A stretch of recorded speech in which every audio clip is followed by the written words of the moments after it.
Yeah, enweghi ego iche igoro biscuit ma ihe ọbụla ara gị. You get anything. You will feel bad. Ị ga-anọ chewe echiche.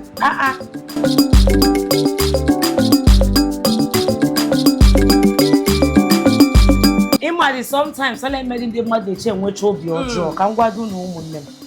Here they put a cha, la patacha will be your jaw. Sometimes so adiga akon.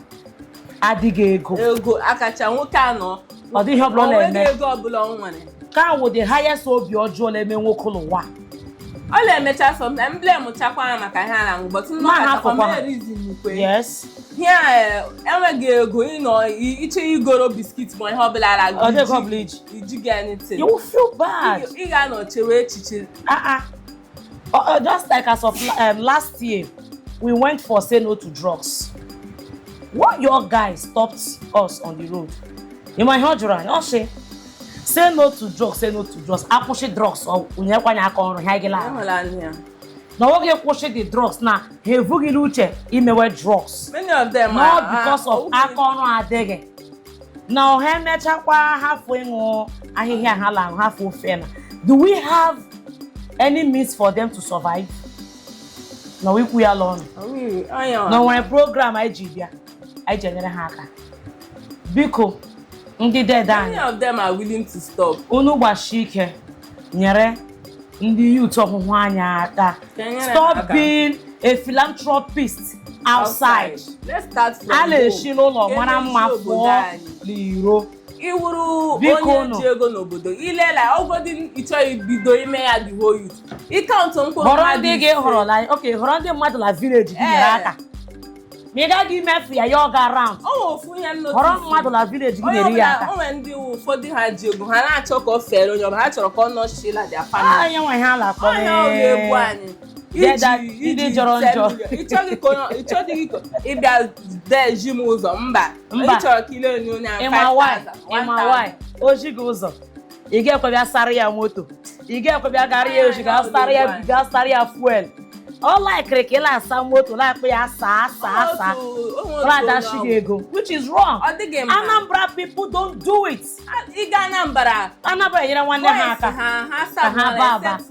Yes. Nke ebe anyị na alemi ebe de gị nye 1,000 de nyere ndị ma inye 2,000 inye 5,000 while each ọka dị ego gashi na family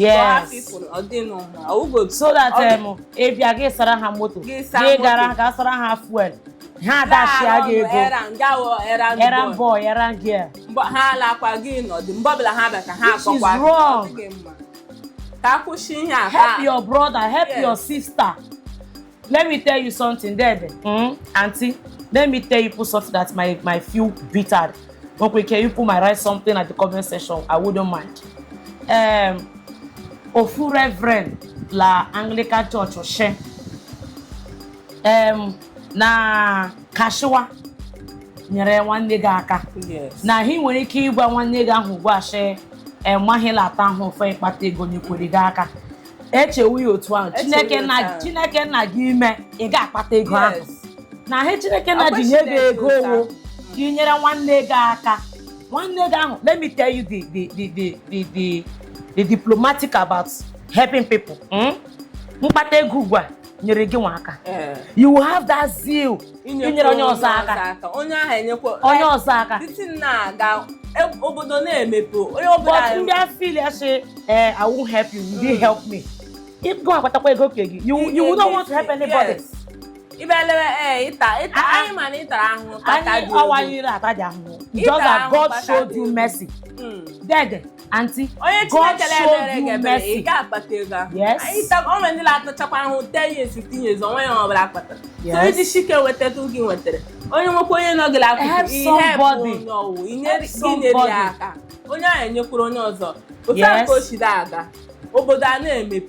Maybe I mba nyere this boy ụfọdụ na-eche nyere this boy aka na yoka ọcha mentality anyị na mentality ndị Igbo yoka gị ọka gị na-eme not Igbo in general go from the Anambra State nyere this boy aka go from the Anambra State ndị Anambra State alaghachi ha nyere nwanne ha aka ha mba ndị Anambra steeti lenyere nwanne ha aka ka nwanne ya ahụ nwee ike nyere onye ọzọ aka. Afụtala igwe unu afụta atọ onye ọbụla ụtọ ile emekwa nwanne gị soro gị emekwa ọ bụghị iwere ka unu nọrọ ọgbakọ mitin unu gị eme donation nwanne gị anọkwa abalị na-elekwe gị.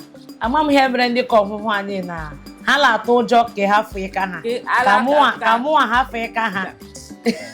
Ihe a na-eme ịka mmadụ onweghị ihe ọ fụtara. Ọ dị Chineke na-eji jikọta dị ego. Onye ojikwa ego ọ nwekwa onye ka ya so onye ka nomata ụdị ego ole ọbụla iji o nwekwa onye ka gị so inyere mmadụ aka ya ọ laghị igbochi onye ma ọkara gị ma ọka gị. All the one of my uncle that came back as of December. If he did not spend money, if we should use out of assumption, he spent no less than 150 million.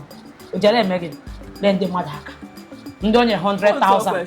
Ndonye 200,000.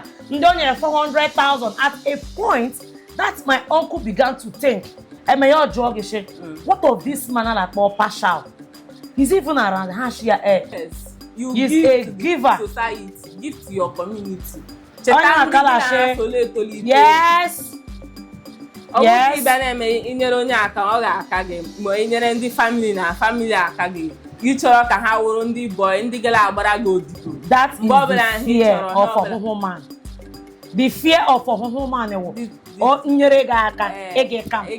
so there is no point of me helping you so that you will not grow more than me. To remain at that particular spot. Yes. To be a beggar to you. God, they are rugged for small change. Sarani moto now. Some of our youths are digo so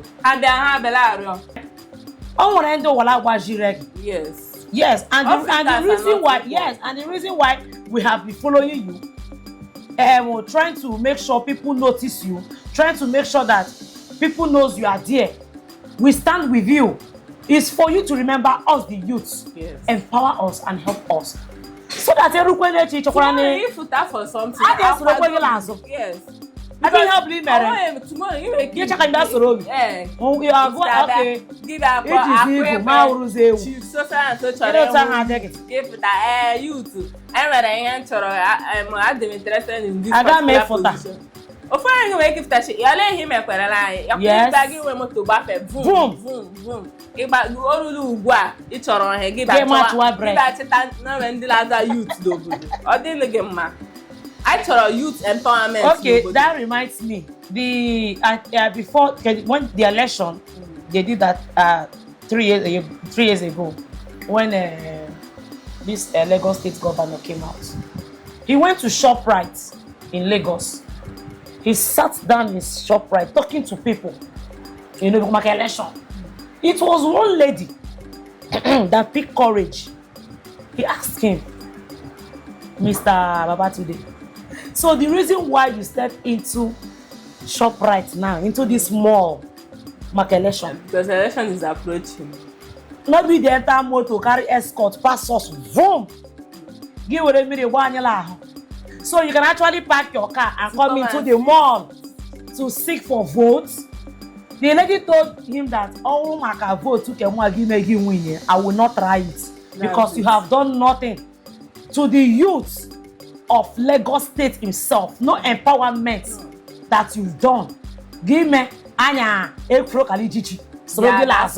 Shake I give vote also. Keep on driving boom with your escort. We did not stop you. Una manalo moon. I don't buy like maha. Ashe asawa di panya too much. Egi no ga crush ko egi lono. Ale kparan ale vun katali hu gonye zu konye za mara na yolache olachete ya. Convoy lege gbafewe. But the gas again, bachiwe gate. Your PA, go wanye ne noge ya. Nuso wa dege. Go wacha ni heli ni la gwa ni wo. Election obia, we will tell you our own. Yes. Chineke mekwa ebere na aha Jesus ga enwe nikwe. Nuso wa dege. Ba di shike, you know made the right thing.